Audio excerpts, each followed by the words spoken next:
Okay, I'm going to talk to you about why marijuana should be legalized. Marijuana or cannabis has been around for years as a recreational drug. The sale and use of it had been illegal up until recently.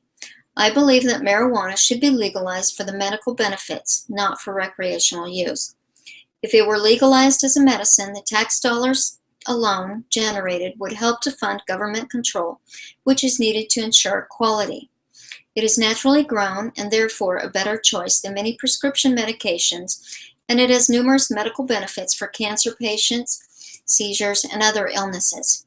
Currently, marijuana is illegal from a federal standpoint because it is classified as a Schedule I controlled substance. There is no control over quality. The FDA doesn't oversee medical marijuana like it does prescription drugs. Hundreds of marijuana shops have opened up in the city of Colorado Springs alone. If you have a medical marijuana card, which is easy to get, you can go into any local shop and buy it. Each store that sells it has to grow a certain percentage of the plants they sell, so you have no idea what the quality of the drug is that you're buying. Marcel Bonn-Miller, PhD, assistant professor at the University of Pennsylvania Perelman School of Medicine, conducted a study where they purchased labeled edible products in California and Washington. They sent them to the lab. They found that few of the products contained anywhere near what they said they did. That's a problem. If marijuana were legalized on a federal level, we could have control over the quality of the products that are grown and sold to ensure that each patient is getting exactly what they are expecting and paying for. The claim is that funding isn't available to control the quality of marijuana, which brings up another point. Legalized marijuana will bring an estimated $140 million tax dollars in revenue to the state of Colorado in this year alone, which is 2016. With the recent election in November, 24 states have approved some form of sale and use of medical marijuana. If each state makes less than half of what Colorado does, who is considered the pioneer in the sale of marijuana, then the tax revenue generated would be more than enough for the FDA to cover the cost to monitor and regulate sales. While quality is an issue, if marijuana is grown and processed in the best way possible, it is a beneficial drug because there aren't the side effects that we have with chemically produced drugs. Marijuana is an herb which contains 60 active ingredients called cannabinoids that are found in the leaves and flowers, the parts of the plant that are used to make medicine. An interesting fact to note is that the body naturally makes its own form of cannabinoids to regulate pain, so it's not a completely foreign substance to our bodies. The major side effects are limited to overuse and overdose, which is mainly found in recreational use and would be less likely if regulated. If used properly and as prescribed, there are several benefits of medical marijuana. The U.S. Department of Health approved 2 drugs containing a synthetic version of a substance that is present in the marijuana plant and 1 other drug containing a synthetic substance that acts similarly to compounds from marijuana. The FDA is also aware that there is considerable interest in its use to attempt to treat a number of medical conditions, including, for example, glaucoma, AIDS wasting syndrome, neuropathic pain, cancer, multiple sclerosis, chemotherapy-induced nausea, certain seizure disorders, and PTSD. In a report titled Marijuana and Medicine, Assessing the Science Base, which is a study conducted in 1999, the Institute of Medicine came to the clear conclusion that scientific evidence indicates the therapeutic effects of cannabinoid drugs for pain relief, control of nausea and vomiting, and appetite stimulation.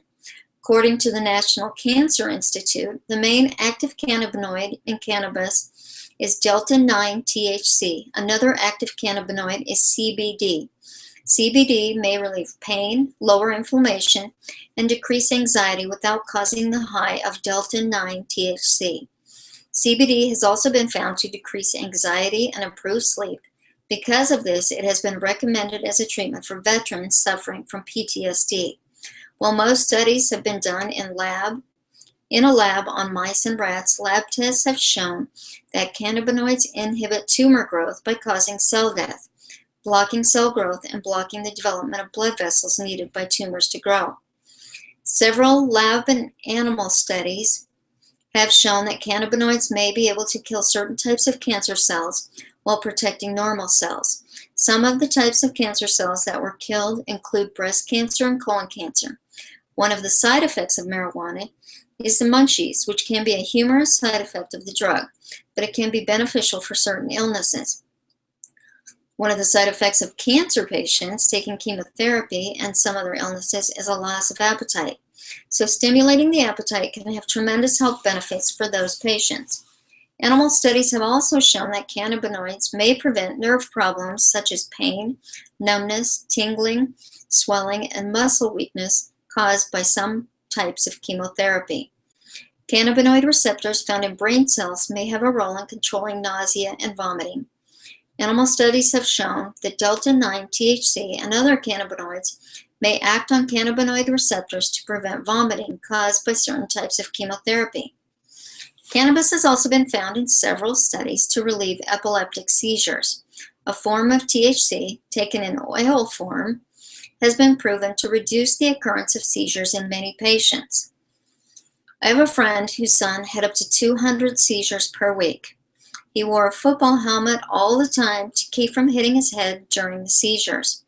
He and his mom spent at least 3 months out of the year in hospitals because of the side effects of his illness, until his parents discovered Charlotte's Web, which is an oil form of cannabis.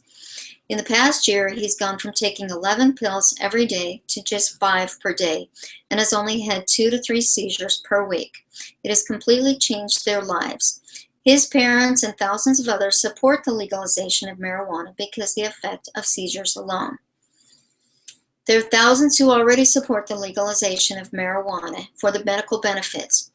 24 states have legalized some form of medical marijuana because its medical benefits have been proven. Hundreds of people have moved to Colorado to use marijuana as a treatment. The next step is to legalize marijuana on a federal level so that more studies can be done and the quality of cannabis sold can be ensured. With the legalization, quality could be regulated. Children and adults in every state would benefit by having it readily available, because currently you can't buy the medicine and take it to another state where it is not legal. So I would encourage you to vote in the next election to legalize marijuana on a state level as well as a federal level, so that those everywhere can have or benefit from medical marijuana.